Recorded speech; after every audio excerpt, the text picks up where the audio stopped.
Welcome back, everybody. Welcome back to the Canyon. Welcome back to a couple of Canyon firsts. A Canyon first and a Canyon second. This is the second installment of It Came From the Workbench, Volume 25. The build of, and here, okay, here's where we come into a Canyon first. I'm recording this, a postscript, long after the original part was filmed. Because this guy right here, and I'm pointing at the camera and not myself. This is this guy. That's this guy. This camera does not have a battery. It lives on a gantry arm on the bench, and it is what is used to film benchtop content. So as it doesn't have a battery, it's running off of a continuous power supply. It kind of snakes around the bench and goes over and goes down over there.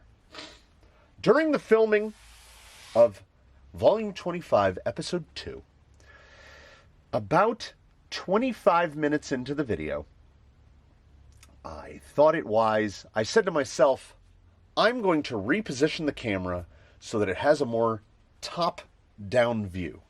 And then I did that. But foolishly, and we learn more by our mistakes than we do, our failures more than our successes, I didn't press record to stop the recording. And apparently, if you're running off continuous power, I guess I was under the impression that it was saving it to the card all the time. And it was not. Because when I jostled the camera to move it in the arm, I knocked the power cord out. Gone. It turned the entire file, 28 minutes of footage, into so-and-so .dat 0 kilobytes. So that's all gone. Do I remember what I rambled on about during that part? Certainly not. I've filmed 3 episodes of other things since then. It's a problem. So this is indeed 25-2. This is the Ghost Ride. That's all in here. I don't know what you missed. You actually missed very little of the assembly, because I was in the editing, and was like, oh no, what if it's incoherent? But then I remembered I am generally incoherent, so you should feel right at home. So I'll return you to the idiot of a few days ago, who is now talking to you now, in your present, which is my past, which is the other guy's future. Wibbly wobbly ball of timey-wimey stuff, everybody. The camera's going to kind of come up to look down like this, because this is the final assembly of the vehicle that I don't want to... Do I say... It gets its name. You'll find out the name. We'll find out together. We don't know what we've missed. I don't know what we've missed. You'll never know what you've missed, because the camera ate it. We learn from our mistakes and failures, and I will not touch this while it is live recording ever again, so hopefully we don't eat any more footage in the future. I will return to editing. I'm editing other videos as we speak. This is really weird for me. This is weird. I was just telling my kid, the Canyon is somewhere in the neighborhood of 700 videos that I've uploaded. Not counting shorts. I don't think the video count total includes shorts. Not including stuff uploaded to Instagram. I've never lost a video. I've never lost one. And this one I lost. So, mea culpa, everyone. We all, sometimes you eat the bear. Sometimes that bear eats you, and the bear ate me, because the bear arrives in the form of, I guess, hubris again. Like, I just figured, I can just move this thing. It'll be no problem. Lessons learned. So, I returned you to the other guy. I said something along the lines of, I wonder if I can reposition this camera so it's up here. Well, it would appear that I can. The only risk now is the camera's right here, and my head is right here. So there's this fair chance that I'm going to bump this thing, and it's on an arm, so I can do this. I just used to have a tripod sitting right there. Wait, there. And I hit it all the time. So we're gonna work with it. We're now going to install steering. I'd already got it. It says in the instructions, which I consulted, not because like it's a thing that I regularly do. We like to fly by the seat of our pants. So this is what he would call the final hole, and the panhard mount basically lines up with that, like so. This one is a three-handed operation a little bit. I'm trying not to reach across frame as much as I usually do. I wonder if there's an easier way to do this. Okay, if we get that in there like that, and then I just need to get it started. And we're good job centering the camera and then operating completely out of frame, Chief. Once we get a piece into each end, this thing will stay together. And there was I knew there was going to be a transition there one way or the other. Oh, this right here. This is what we in the industry call the stuff. Why other, I'm going to call them a manufacturer, why other manufacturers are not giving us all the ability to do this with our steering servo, let's just say they should be, because I've sort of come to the conclusion that no two servos are alike.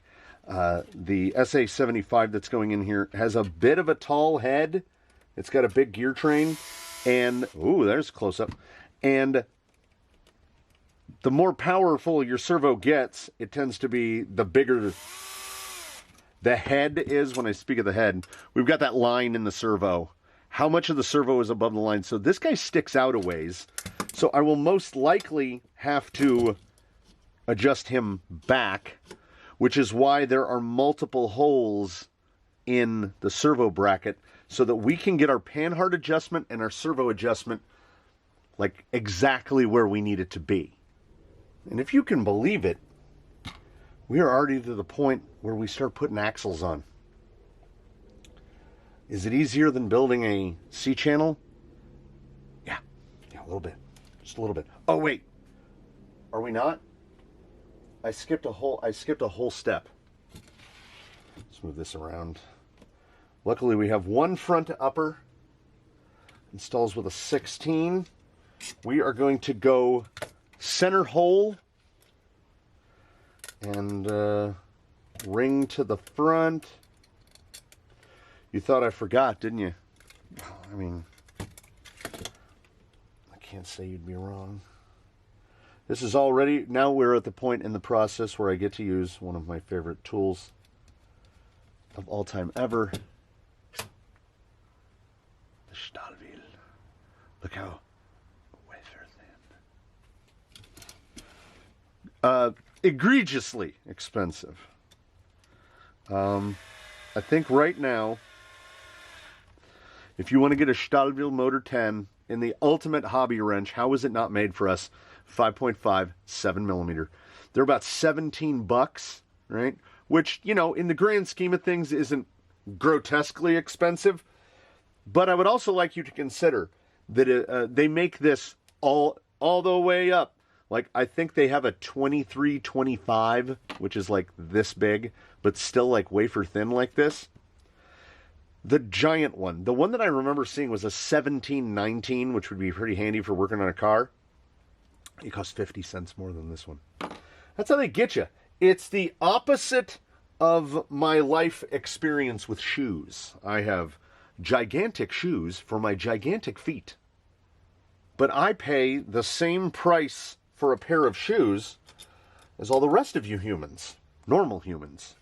So, you're all getting motor wrenched when you buy shoes, because I'm basically getting a discount on every pair of shoes. In general, I went to college with a tiny Hawaiian, and she could put her shoes inside my shoes while wearing her shoes and walk around with my shoes on outside of her shoes, which was, it's an image that lives with you. You don't quickly forget that. I wore a size, I almost did it. I wore a size 13 shoe for the first quarter of my life. Because size 14 shoes aren't a thing. I go to like the Columbia store, and if I'm lucky, they'll have one pair of shoes that fits me. So I buy whatever pair of shoes fits. And well, I didn't know it was a 14. I thought my feet were flat and wide like a duck, which I'm not saying that they're not. I'm just saying that I operated from a position that, well, my feet are weird, and there's nothing I can do about it. So I'm just gonna have to deal with the fact that shoes suck, and that went on for so much of my life that I still retain within me an intense desire not to wear footwear, because I wore shoes that didn't fit for so long. I know it sounds like it's like, what else happened to you at the orphanage, old man? We just didn't know it. We just didn't know any better. So now that I actually have shoes that fit, there are some shoes that I like. Not shoes that I like enough to wear all the time.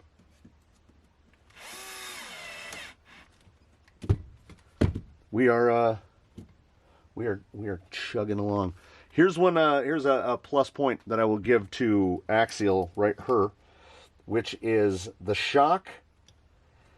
And I mean, I get it for suspension geometry.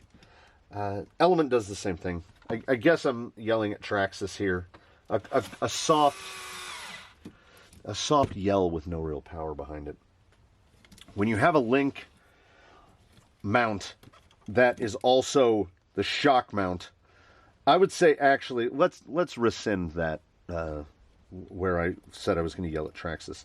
Let's yell at Vanquish instead, because Vanquish has the double shear mounts on their axles for shock and link, and like this is a 7.5 millimeter right here, and then we just mount the shock to the outside because shocks don't tend to need double shear. It's not important to them. So Vanquish has them both inside the double shear, and the double shear mount for the Vanquish shock is 10 millimeters wide. So if you want to put any shock on there that doesn't have a Vanquish rod end, you get to figure it out. Like, have to put a spacer in there, got to mess around. That, honestly, again, I should not be surprised. Like, the guy knows what he's doing. So when stuff lines up, it lines up because you know what it does? It should. We can get this thing unfloppy already.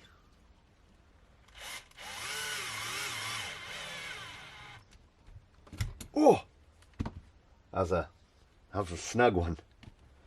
I got some 20s. What do we think? Like, let's just go right there. Let's go right there. We'll adapt and adjust as we go. I am just going to, we're just going to thumb tight that one. Just plugging along. This is definitely in my classification, definitely an assembly and not a build. But that's okay, man. They don't all have to be builds. Sometimes it's nice that someone else did the work for us, did the heavy lifting, and we just attach things together. I mean, what if you had a big Oh, not that thing. I mean, I don't think Legos would be nearly as popular if instead of getting your bag of bricks, you've got a crazy, insane waffle iron to make all the pieces and a bunch of bags of plastic pellets, which is sometimes a little bit. That's a little bit the lane I feel like I'm driving down when I'm just fabricating a chassis from scratch, not knowing what I'm doing. It's this. You know what this is? This is me fumbling. This is nice, is what this is. Because you know what I also am? I'm pretty confident that the performance of this, that's going to come up in just a little bit. When we get out on the rocks with this, I don't see any reason that we're going to be disappointed. Inner hole? Inner hole. That looks like it about lines up, too. Might need a little bit of panhard adjustment. When... Oh, wait, no. No. Don't do that. Don't start looking at the panhard with the upper link disconnected. Because that could have been... The pinion angle is not set yet. Sometimes I wish for small, slender fingers. This is one of those moments. Oh, I'm so glad I recentered that frame and then I'm basically working exclusive of it. There we go. How's that? Is that better?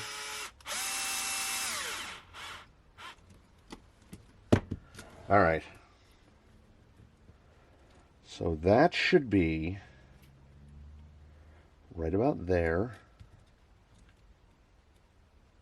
Yeah, it still lines up. It still lines up. I still have quite a few screws left over. What am I forgetting? Did I bring out too many screws? Self-doubt. I like this panhard mount. I like a fore to aft adjustable panhard mount. I also like a panhard mount that is vertical, which this one is, because that means that we can just use a spacer and a longer screw if we need to make any more precise adjustments. As per axial usual, it looks like we're going to have a little bit of nonsense. Okay, yeah, see, this is what I had mentioned. Because the head, as it were, of the servo is so long. Oh, wait, no, never mind. No two applications are going to call for the same servo horn, I swear it. So, do we have a black one? We do. I think this is going to be the guy. It's an offset. These are not my favorite because they put this little lightning thing in right here. And it's right out front. And I've bent a number of these because they lighten it both sides for no reason. But what it does do, is it allows you to run the link from the back of the servo horn like that. And it gets it nice and clean. And we can push that forward a little bit. I am going to replace this ball. This is a link included with the kit because, obviously, we're going from a stand-up to a lay-down, so we need a different link length. I'm just going to guesstimate a 5/7 by 7. We're going to push too hard, I can tell. Oh, got it. All right. That servo has to be centered before the horn goes on anyway. Does it look like I'm missing any screws? Oh, nah. Probably, okay. Well, there's a couple. So maybe I just had a couple extras. I doubled up on something. Or I'm forgetting a screw somewhere. We're going to find out. I can tell you.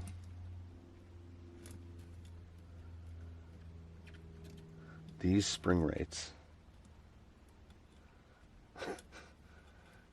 Space above and beyond, man.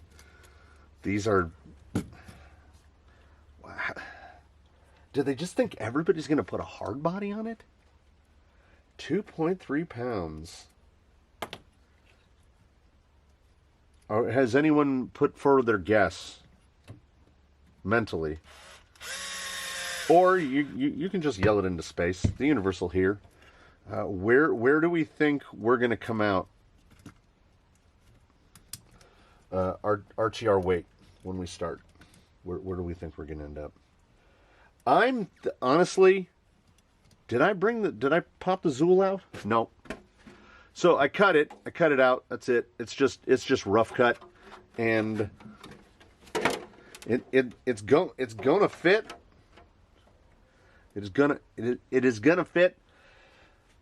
Here's my concern. I mean, we gonna find out.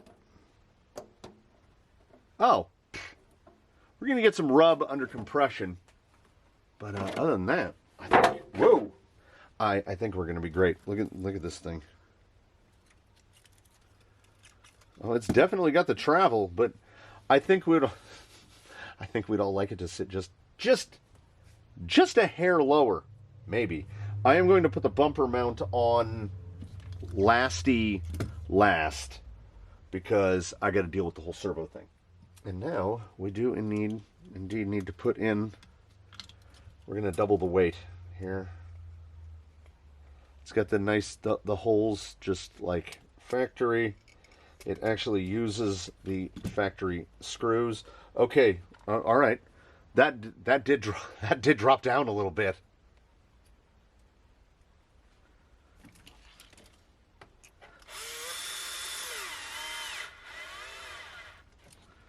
M3 by 10, quantity 4. Nice flat skid.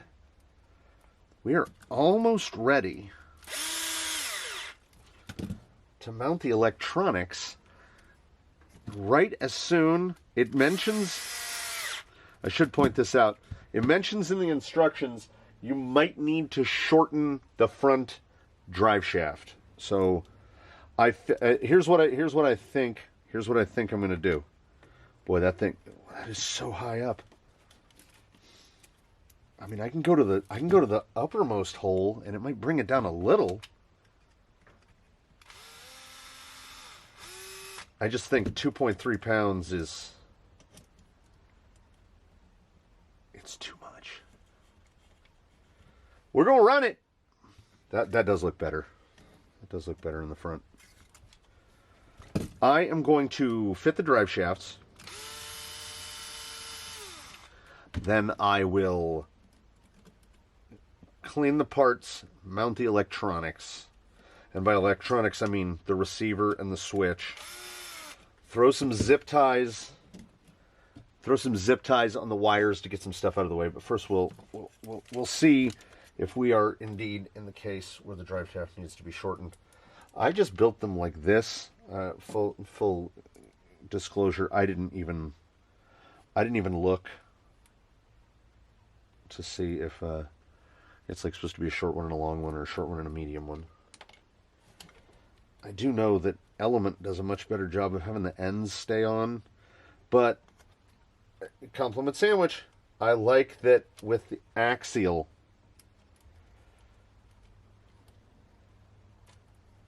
They just have the same shrouds, both ends. No, I was right.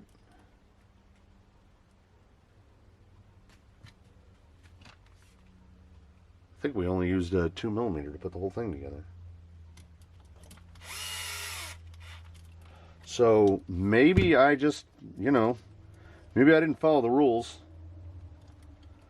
Off guilty of. Oh, no, it's good. Wait, is it good? Yeah, it's good. It's good. No, there's no need to.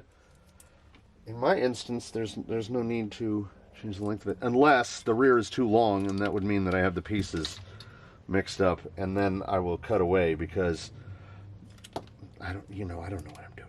Oh my goodness. Oh my goodness.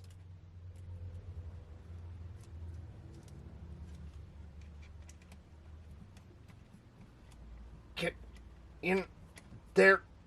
Get. It's not gonna get in there. It's hitting. I grabbed a screw that's too long. It's hitting the drive shaft. Okay, but it's gonna fit, no problem. Okay. Pardon my cuts.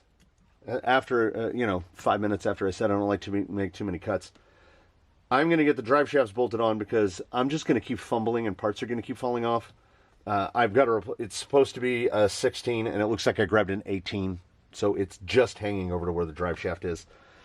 And then I will get the servo horn centered, the basic stuff, and then we'll do the final bit of assembly and the fitting of the body, and then, the wheeling part. All right, I'm really still trying to get used to this camera position. It's really weirding me out.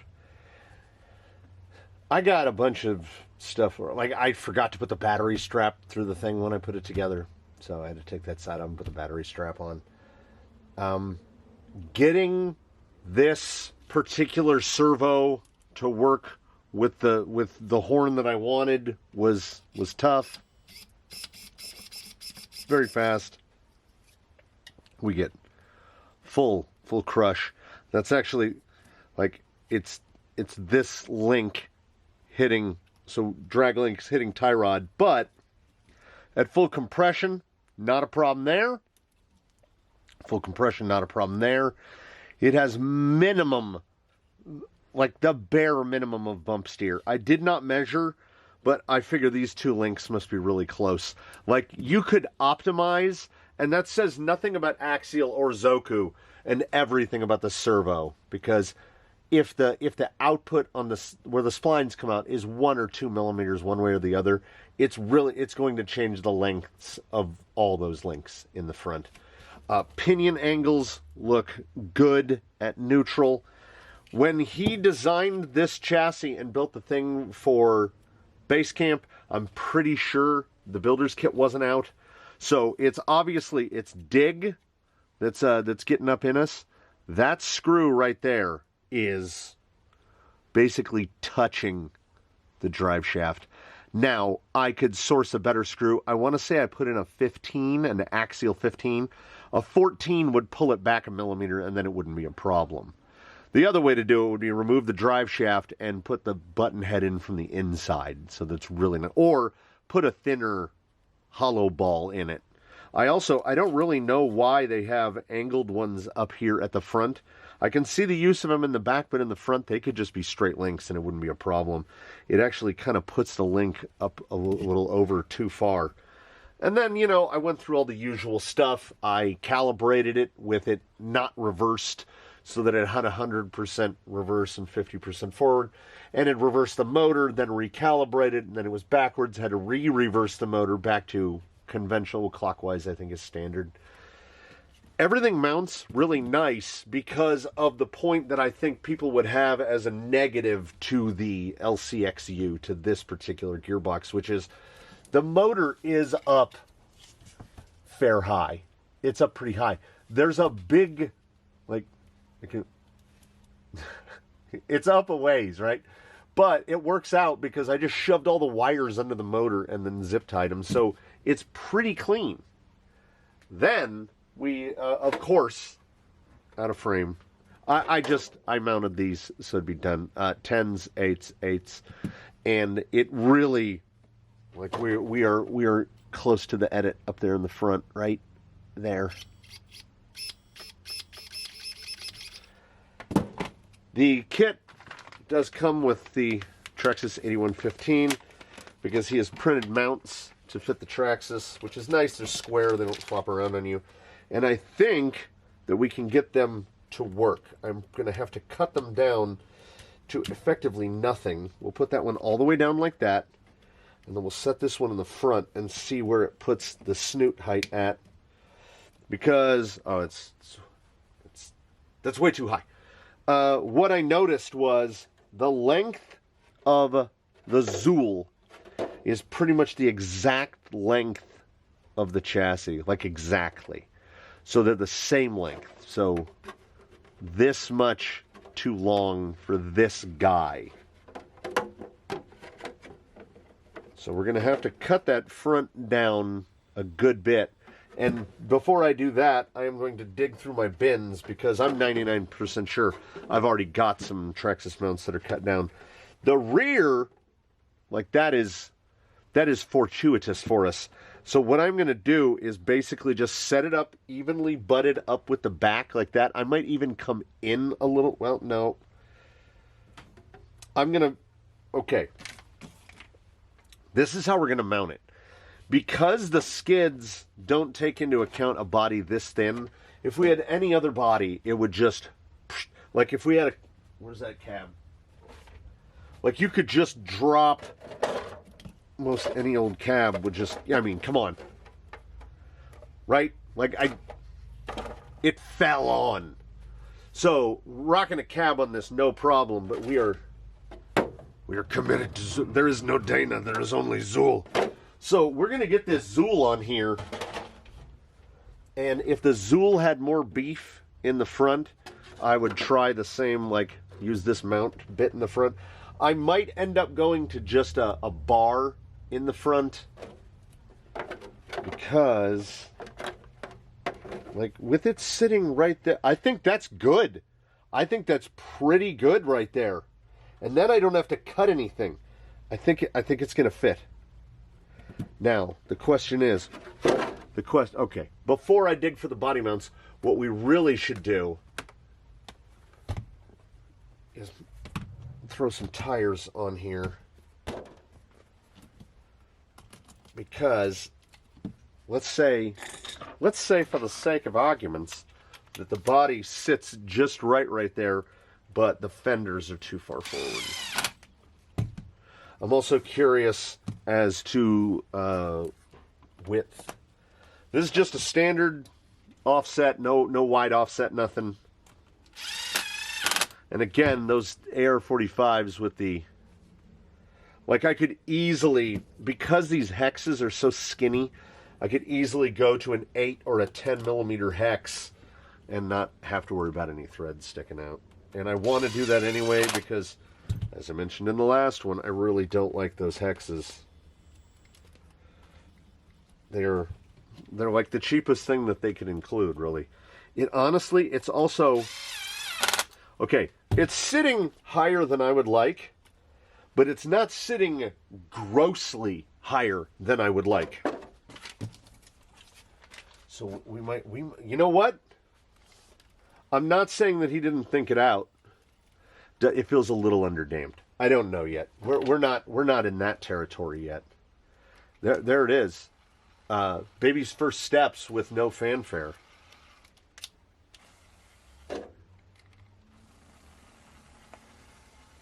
I wanted to work on these hunks so bad.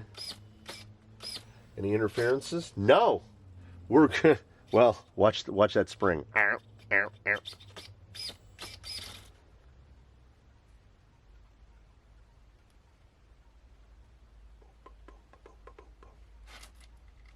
Oh, yes. We're supposed to be doing something important, right? Let's get this scab out here.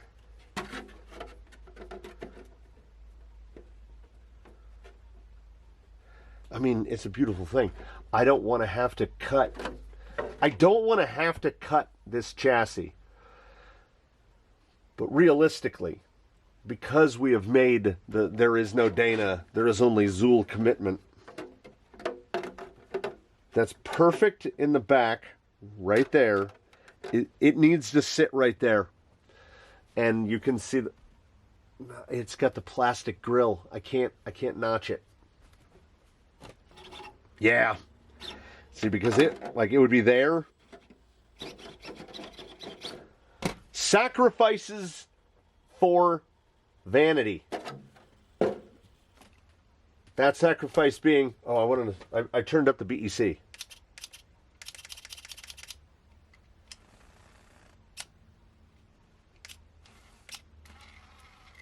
can't wait to use this dig.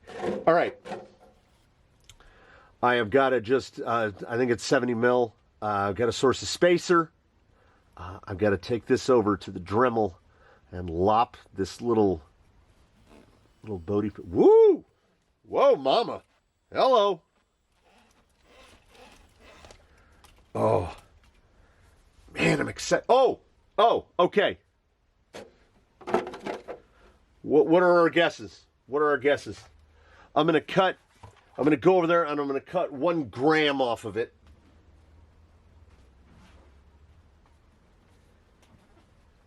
So adjust your estimates by a gram. 3S 2200. 864. That's the combos.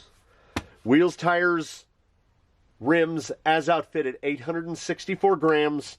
So we're going to weigh this thing in grams, and it's on grams. And the camera's up so high you'll be able to see it. What did I do?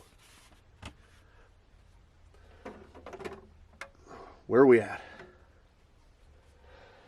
2583. 2582? No, that's where we're staying. I'm American. 5.7. But remember, 865 grams is wheel and tire. 5.7? That's all right. We're going to put a couple more. 5.7 went up 0.01 pounds. We're going to put a little bit more weight on it with all of the plastics and the paint. It's going to be under 6 pounds. And also take into account wheel and tire weight, because we don't count that as weight. Under 6 pounds is a lightweight by Canyon standards. Honestly, that butted right there, right there. What is holding it off to one side? Oh, it's the rear body mount. Yeah, there we go. Yeah, I've had this issue. Because the Zool is basically just an Ecto with a new nose, the way this little stuff is in the back, you know, it's designed to clear element rear suspension, and we're making it do what we want it to do.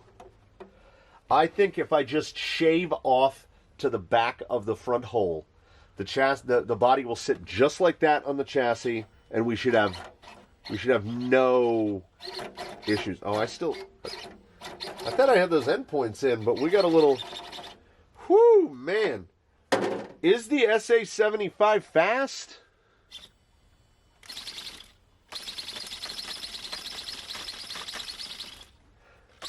Breakdancing. Also curious as to see what this guy's speed is going to come out to. On 1200, we have, I think we're right in the middle of the gearing. Yeah, we're almost dead center in the middle of the gearing slot on a 14, which is 4-to-1 here, 1456. So we can gear up or down 2-3 teeth either way easily. But before we do that, I'm going to pull this out. I'm going to chop these bits off. I'm going to go through the bins before I cut these, even though they came with the kit. I'm going to see if I have any that are already cut. And if I have any that are already cut, I will use them, because the one in the back looks like it's just going to be all the way down. So all of this hangover all gets to get cut off, which means it's committed to this. And if we have one that's already cut, we'll use that. I'll replace this, chop this, find this, cut that, punch 4 holes in this, get this on, and then we can drive it, because like I'm bouncing up and down like a kid on a snow day. Hey, guy knows what he's doing. I'm just putting stuff together, man. This ain't even my rodeo. All right, when you see it, it's going to have this bolted on, and it's going to be fantastico. We're back to the low angle, and it feels like everything is right with the world. Of course, you know, this is the kind of thing that we do, right? We cut stuff up. So cutting just to the back of that first hole gives us that little bit. It looks like the rear is pretty much perfect. This happens. It's all in the pull. The body is fairly rigid all along here, all along here. The deck right here is paper thin.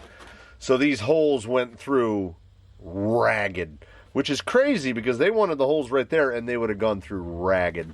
So there's going to be a layer of like T-Rex tape inside there after this is painted.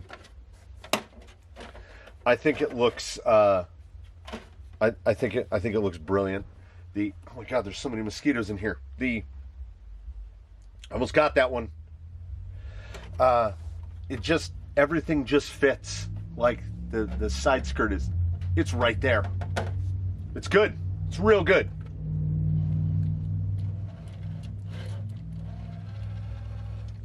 Now, okay.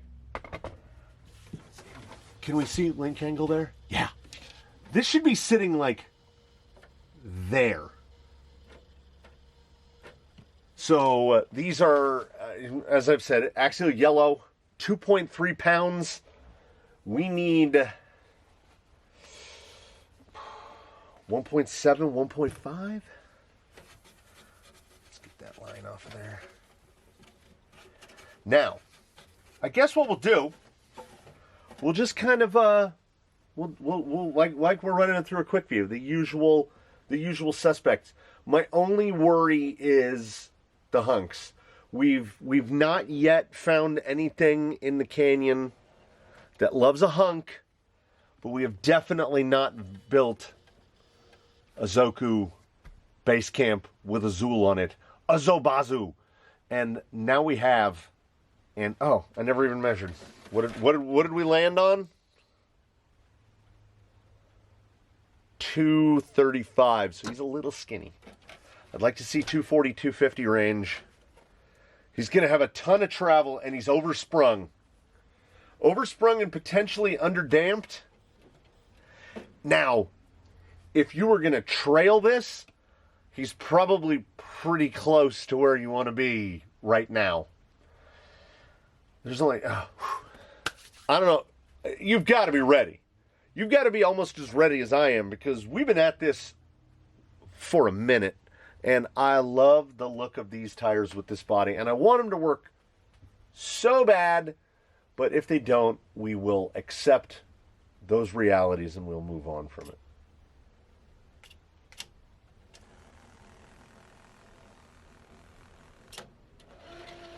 Oh yeah, he's got a 9% overdrive in the front. Not a ton, but I can get an underdrive for the rear and get us to that like 20%.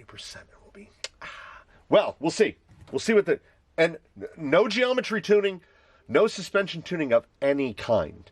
This is effectively a base camp kit out of the box on a Zoku out of the box with a Zool out of the bag, and now we're gonna go onto the rocks finally.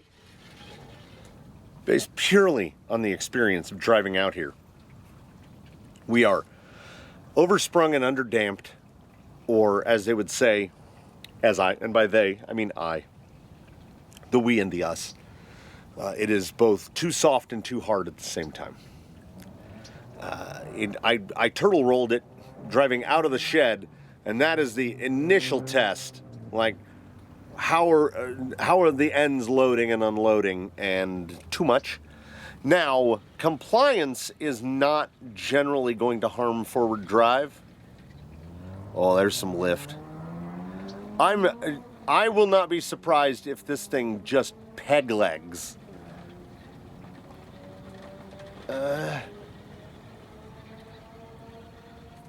Because the rear, when the suspension loads and unloads, it's really loading the one end. We've got to de-dust here. How's the shuttle look?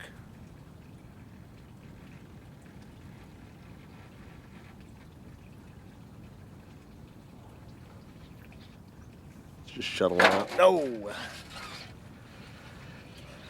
Again, it feels... I feel like most of what's going on right now is... Oh. Wait. Hey, everybody. I feel like most of what is going on right now is hunk related. Unfortunately. Yeah, the hop. I can kind of push through it. What is that? Like, they respond to a bit more wheel speed, but at the same time, the suspension is...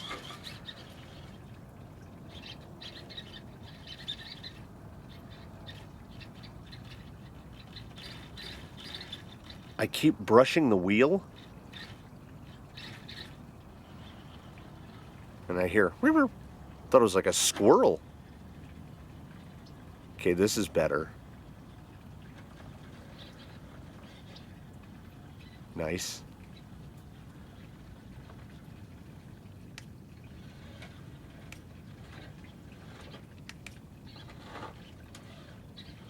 Okay, couldn't get out of dig. But it's the first time we've employed dig on a not flat surface, so that's just an endpoint thing. So you get in and out. Yeah, it doesn't quite want to come out of dig. Check the breakover up right here.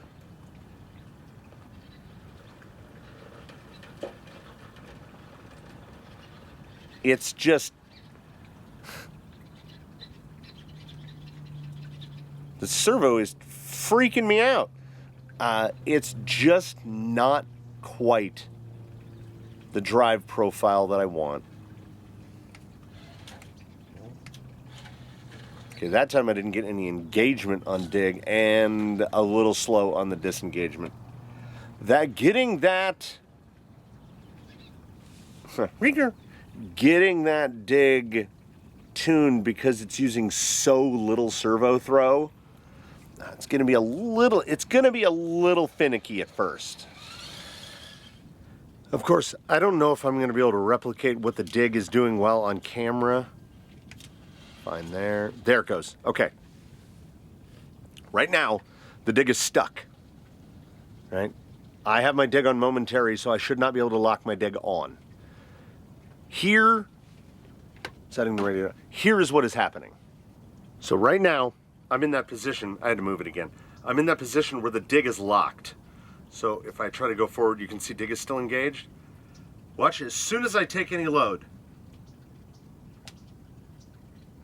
see the mechanism pop back? So watch, we'll do it again.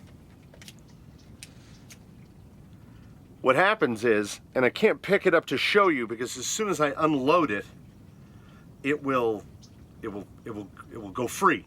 So all I can guess is that 7 kilo isn't enough, which means that the SX107 or 108 would just fail immediately. So what the problem is that this little rod right here, it's rotating and locking it. So I can go and pop it back in. So it's not the servo, it's not the dig mechanism inside, it's the confounded servo saver thing, because I can just keep repeating it. It's just sticking. You can also do it this way. Stuck. I just touch the throttle. So I will go dig, move, sticks, just literally go. That's obnoxious. So it's everything to do with that god-awful axial servo saver thing that they do to push the rod. So I am going to have to engineer something, just attach a conventional linkage to it somehow. I'm going to have to reverse engineer it. It's you can actually, I don't know how well you can see it, but if we look in really close, you can watch that the pin, see this maneuver? That's how it's locking. Locked. A little bit of reverse. So I don't think it has anything to do with the dig mechanism in the LCXU. I think LCXU. It has everything to do with they've just continued this thing over, and it's never worked well. And it still doesn't work well here. So as I'm sure you can imagine, this is harshing my mellow a little bit because I was looking forward to that dig mechanism as much as perhaps anything. Fantastic breakover. Particularly for a straight axle. That servo is so talky.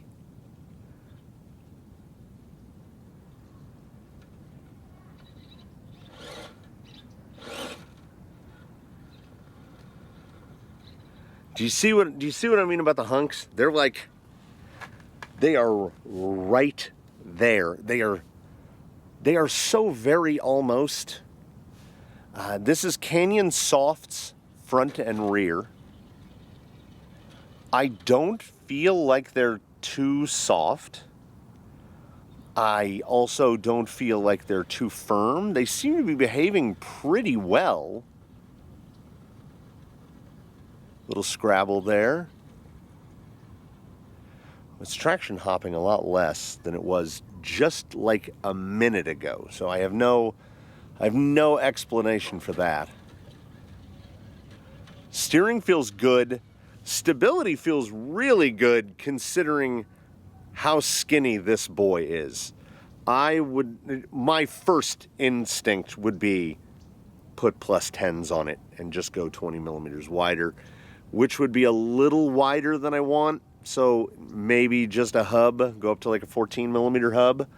Just put about 5 millimeters on each side.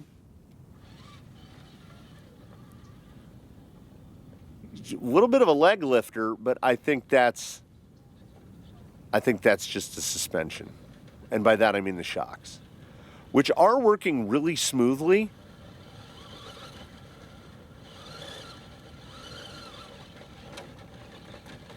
And a little bit the tire, These, they're not quite there. Yeah, dig is wildly unreliable.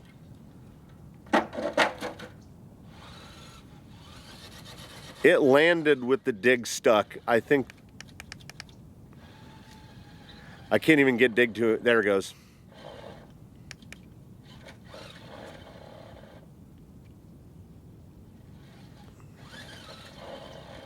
Now I'm just two-wheel drive.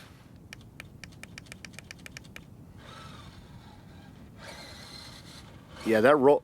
Oh, I see. Nothing to do with the dig at all. You see, he's got a little dangler. I popped the drive shaft apart. Interesting. I will. Could that have been affecting the dig? Did I rant about nothing? We're gonna find out. I'm gonna get a longer drive shaft insert to put in the back there, and we will continue on. All right, we're gonna redux this one. The drive shaft thing was definitely my fault. I had once again, RTFM. There are two 27 millimeter drive shaft ends or halves or slidey bits, and a 32, and then one that's around a 40. I put one of the short ones, one of the 27s with the 40 in the back, and the middle one with one of the short ones in the front. And the front is perfect. But what this did was make the rear much too short, so it just fell apart. So I just put in a 32 where the 27 was. I don't know if it's the kicked skid. I don't know if that's axial. The kit, the Basecamp kit only came with two center slidey bits, whatever they call that part, the star-shaped piece. And they were both the same length. And the rear can use a much longer one. I put one in that's like 20 millimeters longer, and it doesn't impede the travel of the rear axle. So I think that's just a kit problem in the Basecamp kit. I don't think that has anything specifically to do with the Zoku. I also, while I was in there, I cranked the the screw on the dig servo down for the servo saver almost all the way. Didn't bottom it out, but I want a little bit of saver action to it, but I got it down almost all the way. It still doesn't quite engage, like nothing right there. I got it there. The dig works phenomenally when you can get it to engage and disengage. And when you're climbing, because then it's loaded this way, like if I dig here, it will instantly disengage. I don't know how that will affect. Yeah, see, a lot of popping and locking. I can't reliably get it to go. I honestly think we might have had a little bit of drive shaft flim-flam in the back. Like the drive shaft was just engaging enough that it was deflecting out, because that was a lot more certain than it felt the first time. The turning circle also feels particularly good. I'm not saying that I'm fully coming around to the AR-45s, but these are pretty nice. And I have another set, and they're not so nice. Now, is there a part of me that is like, could these dig issues be chalked up to the Injora servo not being up to snuff for it, and we just don't want to admit it? Shut up. Don't, no. Yes. I mean, obviously. Oof, that is just unloading the high side. I think we can... There's no weight on that passenger front. None. It's barely in contact with the ground. Which is so weird, because... I mean, how do we got to put... All right. I don't want to bear the full load of this. I don't want to take the whole brunt of the collision. I've never dealt with these shocks before. We don't really run axial shocks here. I don't know. I can honestly, I want to say the other 10-3 shocks, which are in use somewhere, Desert Lizard seals, I don't remember building them, and it's been too long. Here's a side hill conundrum for you. Right here, I feel like I'm going to roll out. If I attempt any sort of forward progress, we can try a cheat up high, but oh, look at the body just pop. Yeah, this is a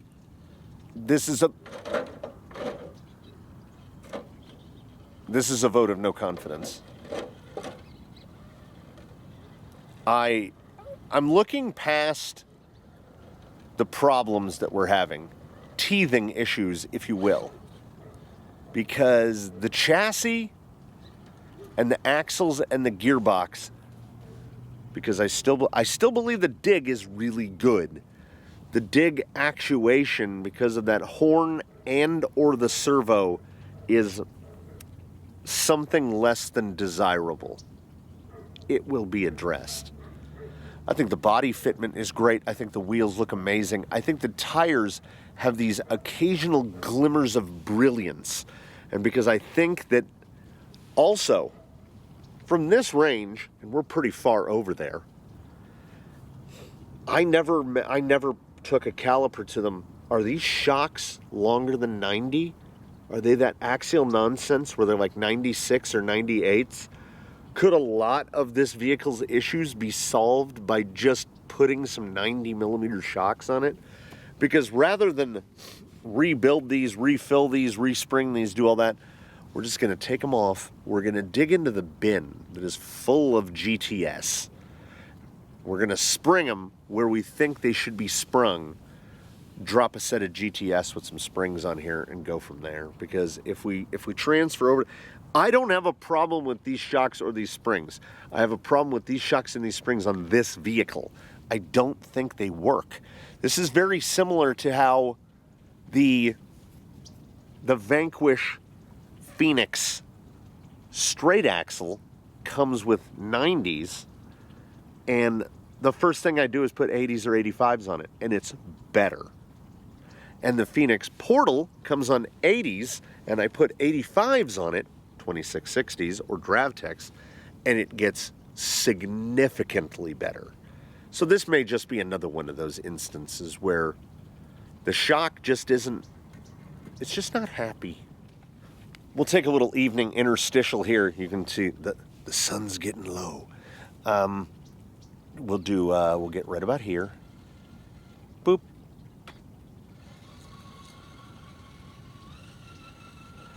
This is kind of a test of, oh, it's pretty much right in the same wheel track. It's not really fading.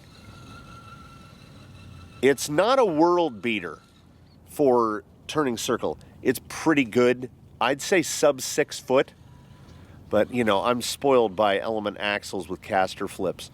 So then what we want to see, this will tell us about panhard, this will tell us about drag link, tie rod, everything. If we get a tighter or a wider circle the other way, we've got some stuff to sort out. And as I said, I made no effort to adjust that panhard bar. Oh yeah, it's much smaller. It's a full vehicle width tighter turning this way, and which are we fighting or are we helping? It looks like we have more steering angle to the side with less steering. I don't know. I'm gonna, like I said, every servo changes everything. So I'm gonna have to mess with drag link, panhard, probably readjust the tie rod. I'm gonna have to take a look at front upper, all of it. Like reconfigure the whole front end. I'm just enjoying just sitting in, even in clear, he looks really good.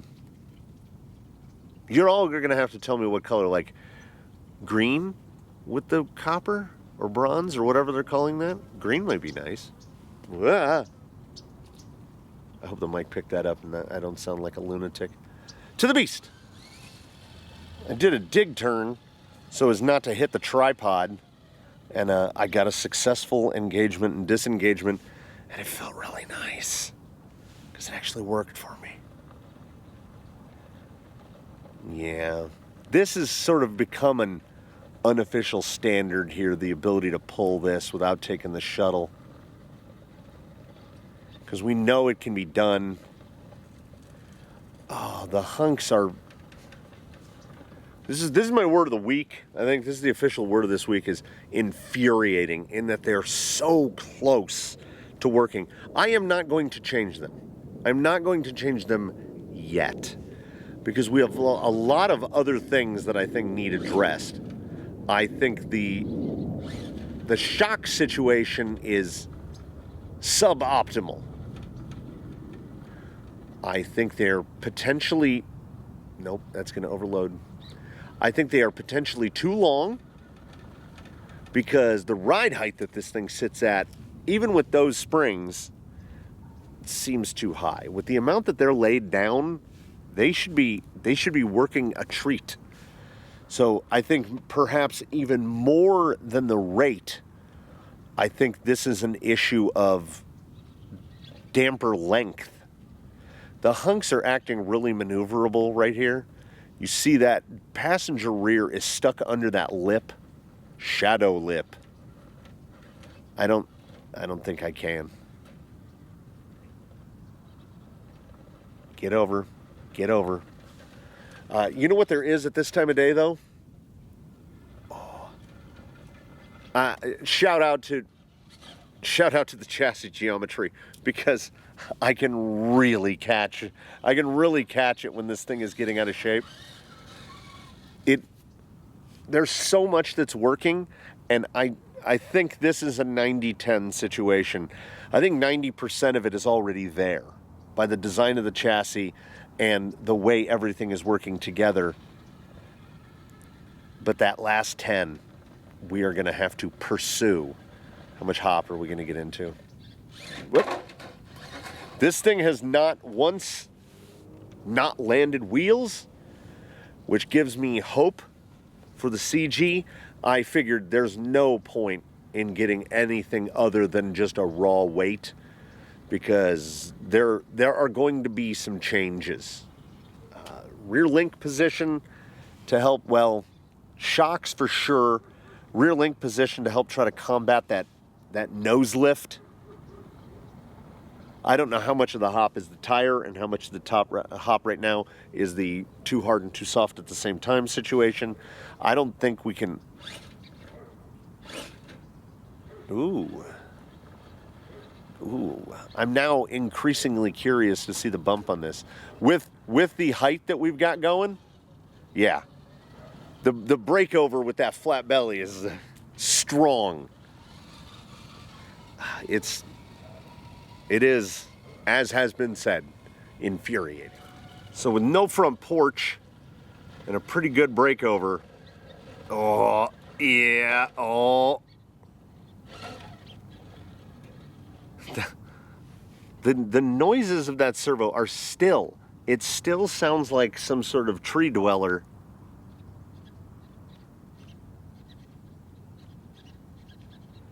This might be too, I think the SA75 is programmable, and as crazy as the suggestion as this might be, or an inkling or a notion, I think this servo might be too fast. It's like I would want to tune down the return speed.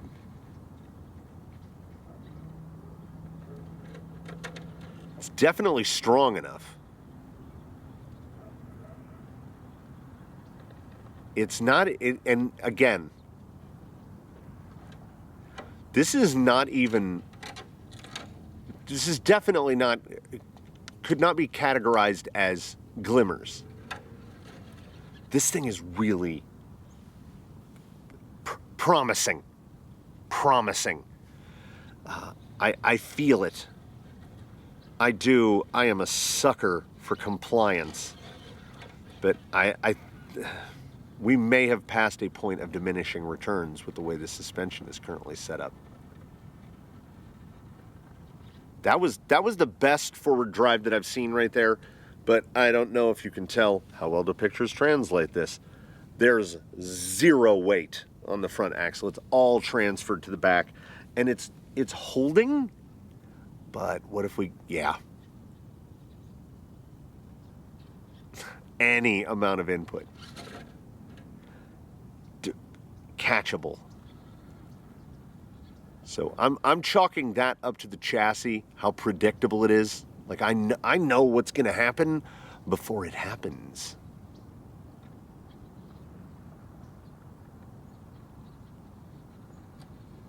It's becoming increasingly and oddly fun. The side hill is so bad, but that is 100% shock and spring. Also, 5.7, not a, I take that back. I almost uttered the phrase, not a gram of added. Why are we just going to watch a stationary thing? I can try some different approaches. Reverse descending, like look at the clearance under the middle of that thing. Like there's no question as to why this thing breaks over the way it does.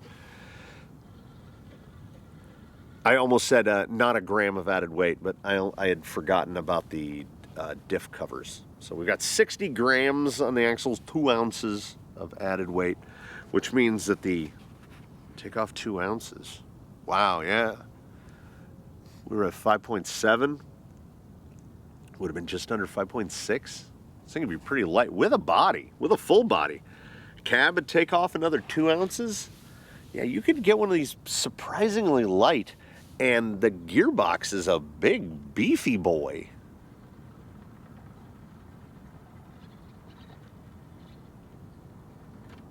Do I want 20? Yeah, I do. I really do. I do. So I'm going to have to get an underdrive gear for the back. And sort out that dig. And the shocks. And the springs. And potentially the tires. And I don't reckon any color is off limits for him. We could do anything. Would I prefer to be lazy and use a color that I already have on hand? Well, yeah. Damn you hunks. Hunks! That was great. That was great. Which is, again, why I think it's more of a suspension thing than a tires thing.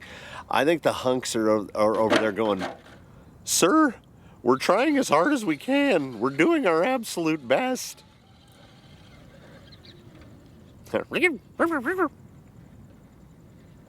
Oh! Come on. Biggest question in the comments, for the comments right now. I can't remember. And why I can't remember is I've never done it. I have one other set of AR-45 straights, and it has the regular plastic knuckles. Are AR-45 knuckle weights specific to AR-45, or can I put AR-44 knuckle weights on? I need to know this, because I think this guy could benefit, like, a good bit. Like, it needs more front weight, for sure. It doesn't drive particularly forward biased. I think I'm most surprised of anything that might be surprising. Will that pull it back? Come on. No. I'm most surprised by how stable it handles with the squish and mush, and also being so narrow. 240 wide. For us around these parts, that's narrow. I love the no front porch. Okay. Easiest pull, but did it easily. Little angle here. Okay. Very nice. Steeper still. Very nice. See? I think the hunks are not being helped out here. I think the hunks want to do it. So what's ooh, like right there. That was for sure. Didn't really have any slide back. I don't know if the rollback is dig box related. We get that little, there's a little settle. But that was a good pop. Yeah. Feels real. I'm like pumping a fist. I'm like, it feels real. Like it's a goer. It's good to go. Yeah. I'm coming around on the hunks. I might be coming around on AR-45s. I'm still peeved. Let's see. We got an engagement. Oh, we got a disengagement. So cranking the... Oh. This is ordinarily not behavior we do to unpainted bodies, but by the look of that body, even with the shiny wheels, I feel like old-timey stuff wants the patina. The longer I look at it, the less I know what color it wants to be. Teardrop is currently in service, getting rebuilt, so that, and I'm pointing at it with my finger, which you cannot see, is powder soft. Like, I don't know if there's grip to be had on that at all. If I can stay out on the packed in stuff. There we go. I want it to ride lower CG wise, because I like a level link. Lower link should be level. We're way past that. Ugh. It's not even that late. But boy, do I love the stability. Like, there's just no drama off of there. Just go straight at it. Yeah, there's nothing there. That's cocoa powder. You're not going anywhere on that. All right. Now, can we use the edge of it though?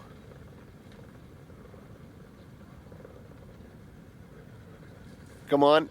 There it is. Come on. Oh man, that's good. That's real good. Who knew that the hunk soft to hard transition was that good? That's the best I've seen the hunks do today. That was special, everybody.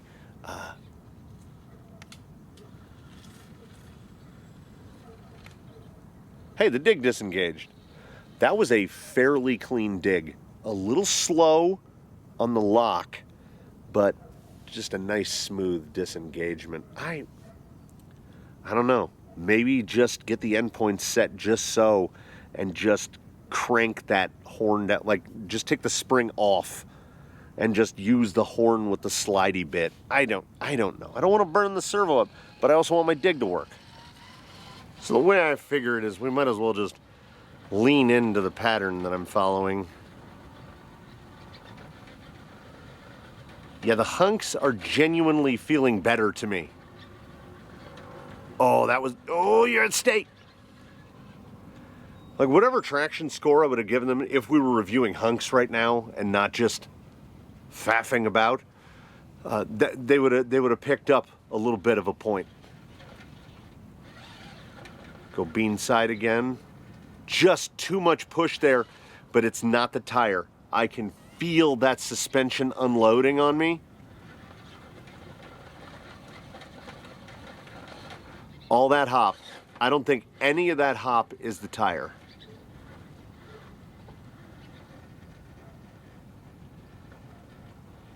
Stay up.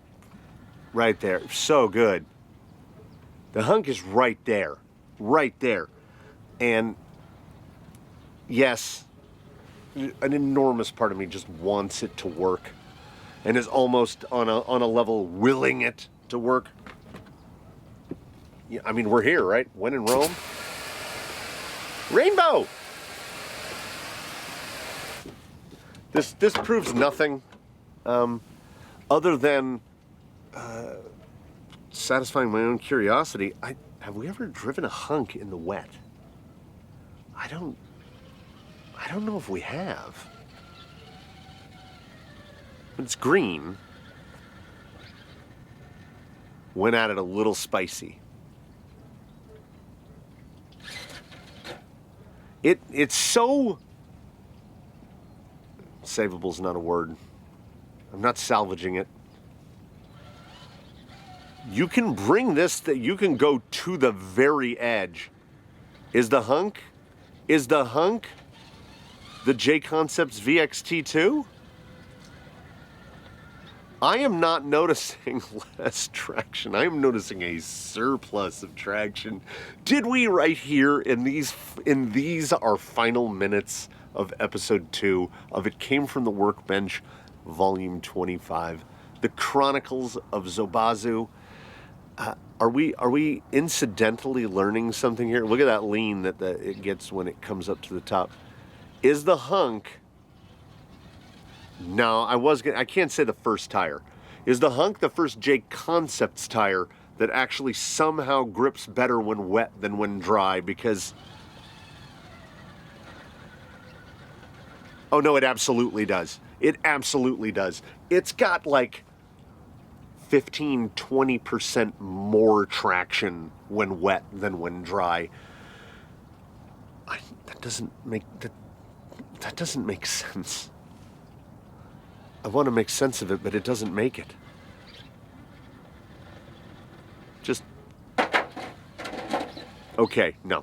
I draw the line at self-righting on jagged concrete. So I have no idea if we know more than when we started, but I can say one thing with certainty. I can say two things with certainty. Nobody expects the second thing. The J-Concepts hunk grips better on wet ground than it does on dry ground. Like, significantly better. Not just noticeably, like a lot better. And I think we can safely say that we don't know less than when we started. We haven't endowmented. The playing field has remained level, at least. We are going to sort these things out. You all are going to help me figure out what color to paint it. And then we're going to go back about our business as usual. Sometimes the builds, they go fast and furious, and this one, I wanted to make it into a thing. A lot of that stemming out of driving the Zoku with the Mojave on it. I was like, let's see what we got. And 0 tune, 0 added weight, 0 this, 0 that. I'm feeling pretty good about it. I had inklings on the bench that the suspension was not quite going to be the golden ticket, and I think that proved to be the case. I am a little crestfallen about the dig behavior, but feel a little better about it knowing that I didn't do it. I did the drive shaft thing. That was me. RTFM. Thanks, everybody. Please do comment below. It's honestly, the rock is drying out, and he's getting a little worse. So I think we've rolled that body enough for about 4 days worth of driving, and it's probably about time that I inevitably have to let you go. So I'd like to thank you all so very much for joining us here in the canyon, for the progress here, the rapid fire, not short installments of the build of. As soon as my brain thought Zoku Base Camp Zool, it was Zobazu, and I guess there's no going back. It got named the same way Steve did, where just for a split second my brain was like, wow, it's got a real Captain America vibe. Huh, what has going on, Steve? Boom, Steve. So I thought Zoku Base Camp Zool, Zobazu. And here we are. I don't know. Suggestions. We will move forward on your suggestions. That's how we're going to do it. We're going to do a little canyon crowdsourcing here. Uh-oh. Uh-oh. What are you doing, Tiny Lion? Wait for it. Wait for it. Are you just gonna pause over there? You gonna come over here? This is one of the youths. This is a young one here. I think she's 3. She gets limited amounts of outside time because she thinks she's big and tough, and she's not. Just passing through, you know, doing cat stuff. So thanks so much for watching, everybody. We will see you in the next one. Next episode is up to you guys, so it'll be soon-ish, whenever you guys figure stuff out. What color do we paint it? Shock spring thing. My temptation is just go start tearing into it right now, but I probably shouldn't. I should probably take a step back or two. So I'm going to do that. Wish you all the very best and hope that you one and all try your very best. Have a good one, everybody, in between now and when we meet again. And until then, I'll be here in the canyon doing things. Come back for more things.